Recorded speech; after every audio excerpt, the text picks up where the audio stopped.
ढेर सारी खबरों के बीच शुरुआत करते हैं राजनीतिक खबरों से, क्योंकि सनातन पर तलवारें खींच गई हैं। सनातन धर्म पर उदयनिधि स्टालिन के बयान पर घमासान बढ़ता ही जा रहा है। अब तमिलनाडु के मुख्यमंत्री एम.के. स्टालिन ने उदयनिधि का बचाव किया है। उन्होंने कहा है कि उदयनिधि ने कभी भी तमिल या अंग्रेजी में नरसंहार शब्द का इस्तेमाल नहीं किया, फिर भी जानबूझकर झूठ फैलाया गया। स्टालिन ने कहा कि यूपी के एक स्वयंभू संत ने उदयनिधि की तस्वीरें जलाई और उनके सिर पर इनाम रख दिया। क्या यूपी सरकार ने उनके खिलाफ कोई कार्रवाई की? इसके बजाय उन्होंने उदयनिधि के खिलाफ मामला दायर किया। स्टालिन ने आगे कहा कि यह सुनना निराशाजनक है कि पीएम ने मंत्रिपरिषद की बैठक में उदयनिधि की टिप्पणियों पर उचित जवाब देने की बात कही। स्टालिन ने पूछा कि क्या पीएम ने उदयनिधि के बारे में फैलाए गए झूठ से अनजान होकर यह बात कही या उन्होंने जानबूझकर ऐसा किया। उदयनिधि के बाद इधर डीएमके के के नेता ए राजा ने सनातन पर विवादित बयान दे दिया है। उन्होंने सनातन धर्म की तुलना HIV से कर डाली है। ए राजा ने सनातन को कुष्ठ रोग भी बताया। மென்மையாகத்தான் சொன்னார், மலேரியா போல டெங்கு போல ஒழிக்க வேண்டும் என்று. மலேரியாவுக்கும் டெங்குக்கும் சோசியல் ஸ்டிக்மா இல்ல, அது ஒரு அருவருப்பா சமூகம் பார்க்காது. அருவருவாக பார்க்கிற ஒரு சனாதனத்தை சொல்லணும்னா முறைப்படி ஒரு காலத்தில் தொழுநோய் இருந்தது, இப்ப HIV இருந்தது. எங்களை பொறுத்தவரை HIV தொழுநோயை போல HIV போல சமூக அவலம் நிறைந்த ஒரு நோயாகத்தான் நம்ம பார்க்கணும். ஒன்று. இன்னொன்னு, சனாதர்மத்தை கடைபிடிங்கன்னு பிரதமர் சொல்றாரு. அவர் உள்ளபடியே கடைபிடிச்சிருந்தா இத்தனை வெளிநாட்டுக்கு போயிடக்கூடாது. ஏன்னா ஒரு நல்ல இந்து வெளிநாடு கடல் கடந்து போகக்கூடாது. உனக்கு ஊர் சுத்துறதே வேலை. சனாதர்மத்தை மீறி ஊர் சுத்துற ஒரு ஆளு சனாதனத்தை காப்பாத்துன்னு சொல்றது எவ்வளவு பெரிய அயோக்கியத்தனம். सनातन पर छिड़े संग्राम में आरजेडी के नेता जगदानंद सिंह भी पीछे नहीं रहे हैं। उन्होंने कहा है कि देश को फिर से गुलाम बनाने की साजिश रची जा रही है। टीका लगाकर घूमने वालों ने ही भारत को गुलाम बनवाया था। भारत गुलाम किसके समय में हुआ, किनके समय में भारत गुलाम हुआ? क्या गरीबों का उस समय कोई पूछने, गरीबों को पूछने वाला था? अब टीका लगा के घूमने वाले ने भारत को गुलाम बनवाया था। अब फिर कैसे भारत गुलाम हो जाए का प्रयास कर रहा है निर्माण। सनातन धर्म पर विवादित बयान देने के मामले में उदयनिधि स्टालिन और प्रियंका खरगे के खिलाफ FIR दर्ज कर ली गई है। दोनों के खिलाफ यूपी के रामपुर में FIR दर्ज की गई है। हालांकि दोनों अपने रुख पर अड़े हुए हैं। उदयनिधि स्टालिन ने माफी मांगने से इनकार कर दिया, वहीं प्रियंका खरगे भी अपने बयान पर कायम है। Don't care, they can do what they want. My statement is very clear. It's not against any particular religion. I have very clearly stated that any religion that does not preach equality is embedded in that philosophy. It is not a religion according to me. So अगर उनको लगता है कि उनके धर्म में ऐसा नहीं है तो वो उनका प्रॉब्लम है, मेरा प्रॉब्लम नहीं है। मेरा धर्म तो संविधान है। सनातन के अपमान पर बीजेपी पलटवार कर रही है। बीजेपी का कहना है कि लोग सनातन धर्म की परीक्षा ले रहे हैं, सनातन को जाने बिना इस पर बयानबाजी हो रही है। बीजेपी कांग्रेस के नेताओं पर भी सवाल खड़े कर रही है। सनातन की सहिष्णुता ही सनातन का सबसे बड़ा पूंजी है और सनातन की परीक्षा लोग ले रहे हैं और सनातन की परीक्षा ना लें, सनातन धर्म को जाने बगैर सनातन में राम भी पैदा हुए, परशुराम भी पैदा हुए। हमारे जितने देवी देवता हैं सबके हाथों में कोई न कोई अस्त्र शस्त्र है। तमिलनाडु के मुख्यमंत्री के बेटे तो सनातन धर्म को डेंगू मलेरिया की तरह समाप्त करने वाले हैं। मुगल और ब्रिटिश हुकूमत तो समाप्त कर नहीं सकी, ये लोग क्या करेंगे? लेकिन मैं सबसे पीड़ा और आश्चर्य है कि कांग्रेस के नेता भी उसी स्वर में बात करते हैं। हमारे खड़गे साहब के पुत्र जो हैं वो सवाल उठाते हैं और एक गृह मंत्री कर्नाटका के हैं परमेश्वर साहब, वो कह रहे हैं हिंदू धर्म कहाँ से आया? तो उनसे मेरा सवाल है, परमेश्वर जी आपका नाम परमेश्वर किसने दिया? सनातन धर्म का क्यों हो रहा है इतना अपमान और क्यों मचा है इस पर इतना घमासान? आज आवाज अड्डा में इसी पर करेंगे बड़ी चर्चा। शाम 7:57 पर सनातन का अपमान क्यों, आज का आवाज अड्डा, आज की बड़ी बहस।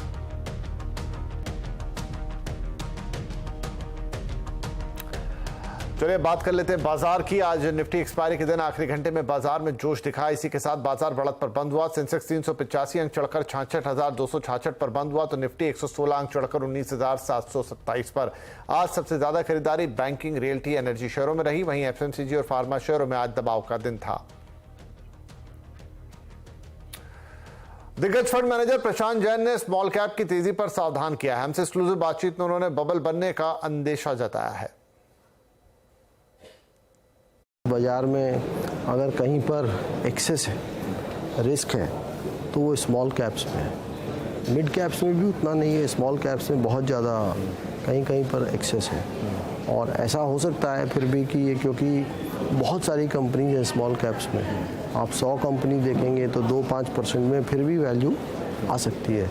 लेकिन अगर हम आम तौर पे कहें तो स्मॉल कैप्स में वाकई काफ़ी एक्सेस है और उसमें मोमेंटम भी उसी में है, क्योंकि रिटेल निवेशकों का जो फ्लो है, जो स्मॉल कैप फंड्स में पैसा आ रहा है, तो ये सब इसका कारण है।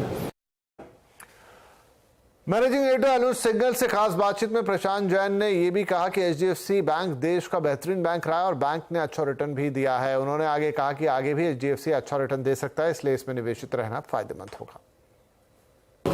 प्रशांत जी, ये सवाल अब मुझे आपसे पूछना है और आपको इसका जवाब देना पड़ेगा, क्योंकि अब आप शायद दे सकते हैं इसका जवाब। इस समय मार्केट को एक थोड़ा सा कह लें कि एक स्ट्रेस हो रहा है कि जो देश का सबसे बड़ा प्राइवेट बैंक है एचडीएफसी बैंक, वो क्यों नहीं चल रहा है? क्या आपने लिया पोर्टफोलियो में, और इस समय आपका इस मर्जर के बाद क्या व्यू है? अब आप थोड़ा इंडिपेंडेंटली इस पर बात कर भी सकते हैं। नहीं, देखिए, ये देश का एक बहुत ही अच्छा बैंक है और इसका आंसर, देखिए, एक समय ऐसा था जब इस शेयर ने अपने ग्रोथ से ज़्यादा रिटर्न दिया था, तो इसका प्राइस टू बुक बहुत बढ़ गया था। तो जब कोई भी चीज़ बहुत महंगी हो जाती है, तो जैसा मैंने शुरू में ही कहा था कि उसके बाद कुछ समय ऐसा हो सकता है कि बिजनेस ग्रो करे लेकिन शेयर में रिटर्न नहीं आए। और इसीलिए मैं हमेशा कहता हूँ कि केवल अच्छा बिजनेस खरीदना ही काफ़ी नहीं है। अच्छी वैल्यूएशन, कम से कम बहुत हाई वैल्यू पे तो नहीं खरीदना चाहिए। तो मेरे ख्याल से अब इसकी वैल्यूएशंस काफ़ी रीजनेबल हो चुकी हैं और हमको 2-3 बातों को और ख्याल रखना चाहिए कि लीमन क्राइसिस के बाद जो बैंक्स में कैपिटल एडिक्वेसी का रेशो है वो बढ़ गया है। तो उसकी वजह से जो बैंक्स का पोटेंशियल रिटर्न ऑन इक्विटी है वो उतना नहीं है जितना पहले था। दूसरा, ये बैंक बहुत बड़ा हो गया है, ख़ास तौर से मर्जर के बाद। तो जब कोई चीज़ बहुत बड़ी हो जाती है तो वो मार्केट सिस्टम से फिर भी फास्ट ग्रो कर सकती है, लेकिन कहीं ना कहीं एक एब्सोल्यूट ग्रोथ में स्लोनेस आती है। तो मुझे लगता है बहुत अच्छा बैंक है ये, इन्वेस्टर्स को इसमें पेशेंस रखनी चाहिए, मेरा ऐसा मानना है, और समय के साथ ये अच्छा करें।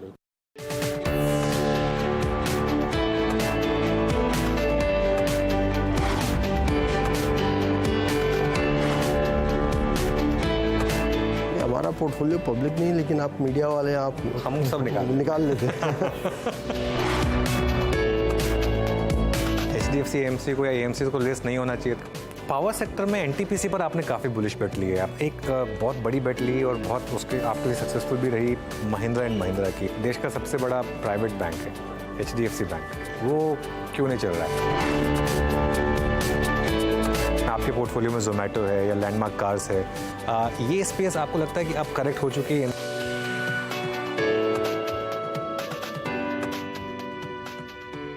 7:27 पर जरूर सुन सकते हैं ये पूरा इंटरव्यू सीएनबीसी आवाज पर। और अब बात करेंगे G20 की एनी टाइम इंडिया का।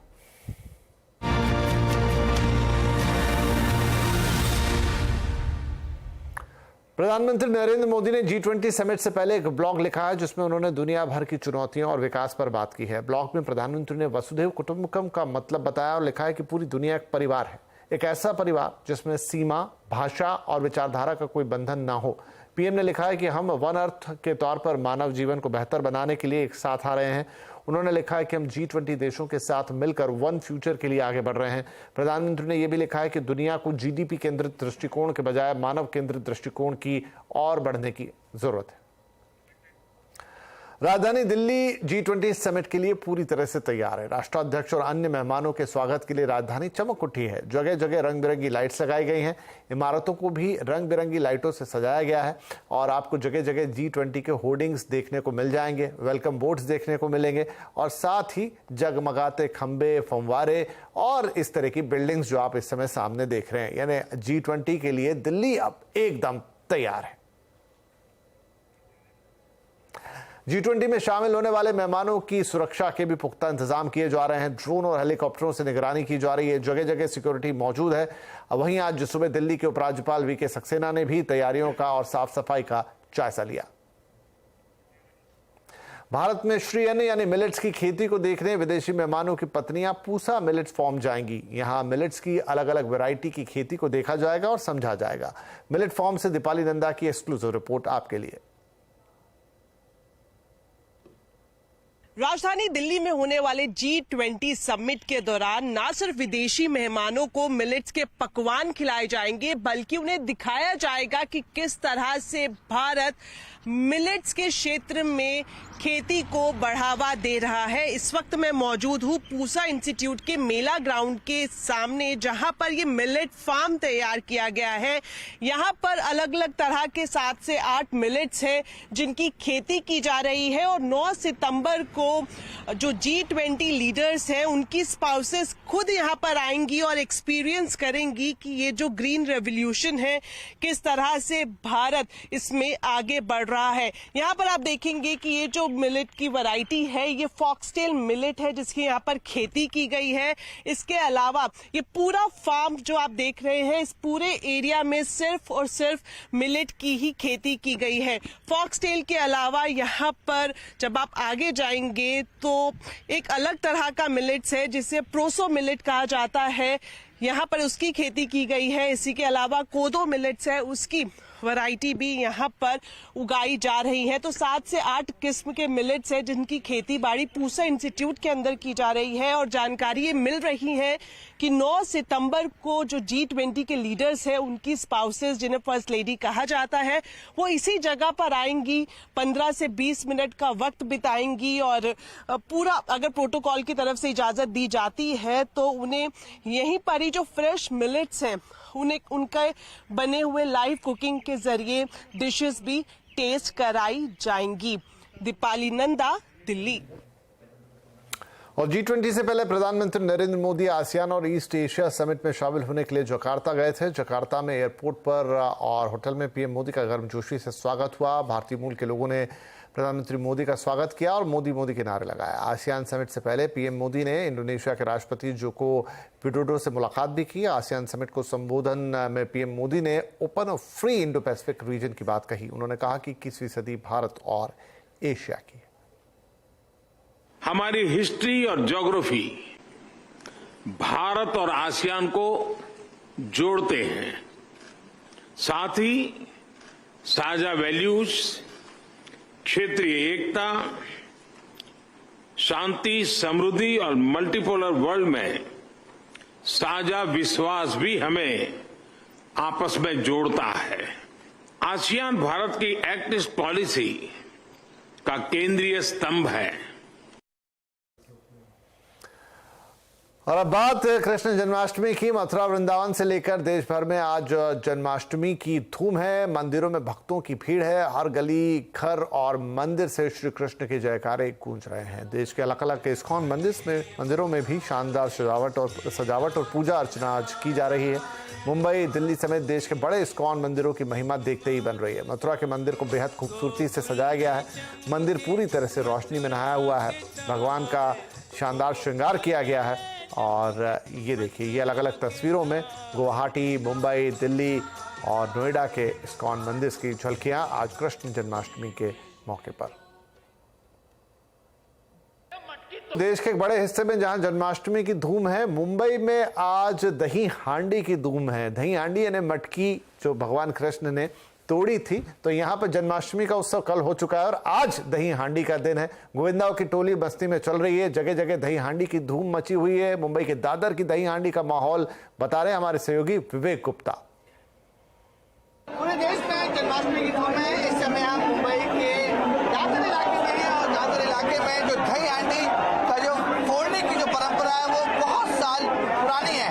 और ये देखिए किस तरीके से मुंबई के दादर इलाके में बाकायदा 7 से 8 घर बनाए जा रहे हैं दही हांडी को फोड़ने के लिए।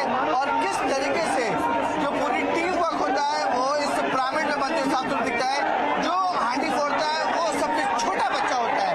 और देखिए किस तरीके से जो छोटा बच्चा है वो एक एक पिरामिड के ऊपर पहुंचता चला आ रहा है। और जिस तरह से 6 से 7 घर बन चुके हैं। और देखिए वो जो बच्चा है लगभग हांडी के पास पहुंच चुका है। और एक ये सफल प्रोग्राम लग रहा है कि बच्चा जो है छोटा सा बच्चा है दही हांडी तक पहुंच चुका है और जो हांडी को फोड़ने की कोशिश कर रहा है। और देखिए हांडी फोड़ दी है।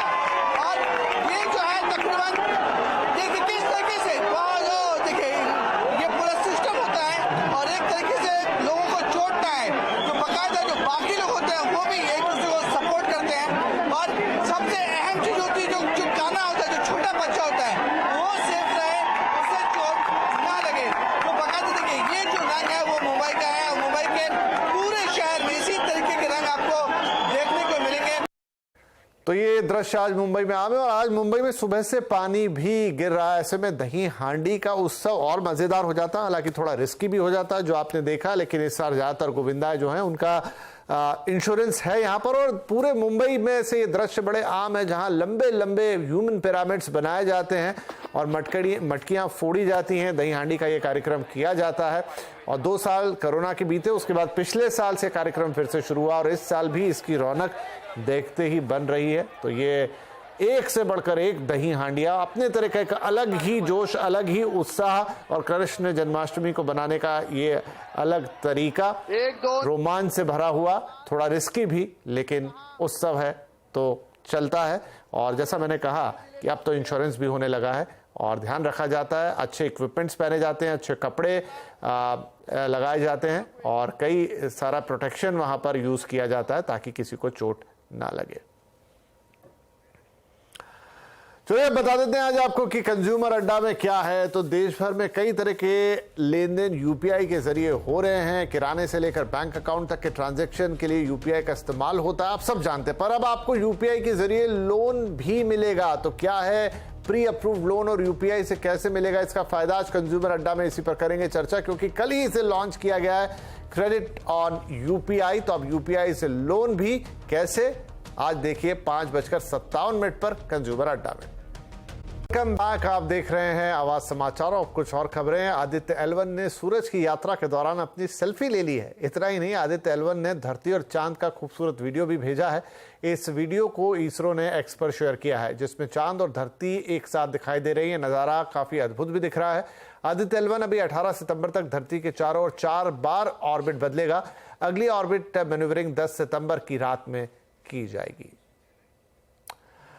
पठान के बाद अब शाहरुख के जवान का जबरदस्त क्रेज देखने को मिल रहा है। एटली के डायरेक्शन में बनी फिल्म में पूरे भारत में हाउसफुल शोज के साथ चल रही है। एडवांस बुकिंग में फिल्म ने धमाल मचाते हुए 35 करोड़ के टिकट सेल किए। कई जगह थिएटर के बाहर सेलिब्रेशन का भी माहौल है। फिल्म को शानदार रिव्यूज भी मिले हैं, साथ ही दर्शकों ने भी फिल्म को सराहा।